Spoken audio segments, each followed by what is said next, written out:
cái đã nó không có đâm này mà đã chu lâu dựng đánh này gì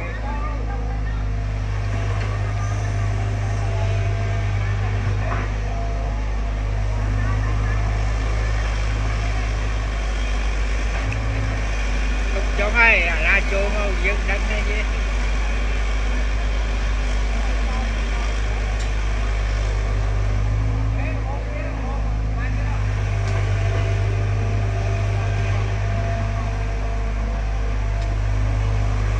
cha thấy lưu thu thùng ba ăn hết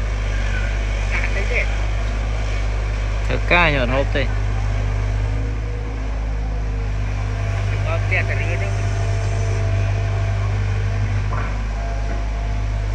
nhầm là chọc máu bu